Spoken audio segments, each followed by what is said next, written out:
सिंध जी budget सुभाणे पेश कई वेंदी। बजट जो मजमूई काथो 13,000 अरब रुपयनि खां वधीक मुतवक़ा आहे। मजमूई तरक़ियाती बजट जो 55 सैकड़ो तालीम, सिहत, ज़रायत ऐं अमन अमान लाइ रखण जी तजवीज़ साम्हूं आई आहे।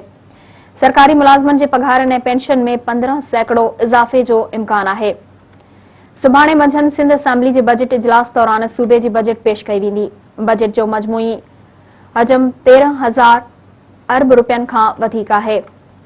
सिंध जे अस्पतालनि लाइ 9 अरब रुपया मुख़्तस करण जी तजवीज़ आहे। सखर, मीरपुर ख़ास, शहीद बेनज़ीराबाद में इन्फेक्शन डिज़ीज़ इस्पताल क़ाइमु कया वेंदा। हैदराबाद ऐं लाड़काणे में बि वबाई मरीज़नि लाइ इस्पतालूं ठहंदियूं। हर डिवीज़न में 200 बिस्तरनि ते मुश्तमिल इस्पतालूं क़ाइमु कयूं वेंदियूं। ईंदड़ माली साल दौरान इन्फेक्शन डिज़ीज़ इस्पताल मनसूबनि लाइ फंड्स जारी न कया वेंदा। अब्बासी शहीद इस्पताल कराची जी तौसी वारो मनसूबो बि सिंध बजट में शामिल हूंदो। इस्पताल जी तजदीद लाइ 10 करोड़ रुपया मुख़्तस करण जी बि तजवीज़ आहे।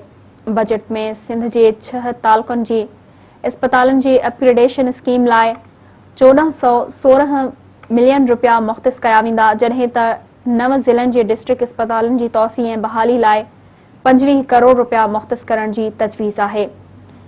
सिंध जी बजट जो मजमूई हदफ़ 13,000 अरब रुपयनि खां वधीक आहे। सूबाई तरक़ियाती प्रोग्राम लाइ 222 अरब रुपया मुख़्तस करण जो इम्कान आहे। सरकारी मुलाज़मनि जे पेंशन ऐं पघारनि में 15 सैकड़ो इज़ाफ़े जो इम्कान आहे, जॾहिं त मज़दूरनि जी मज़दूरी घटि में घटि 25,000 रुपया मुक़रर करण जी तजवीज़ आहे।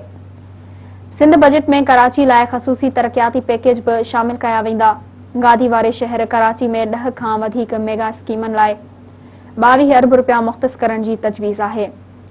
मजमूई तरक़ियाती बजट जो 55 सैकड़ो तालीम, सिहत, ज़रायत ऐं अमन अमान लाइ रखण जी तजवीज़ आहे, जॾहिं त बजट में पुलिस में भर्तियनि ऐं अलाउंसिस में इज़ाफ़े जो बि इम्कान ॾेखारियो वियो आहे।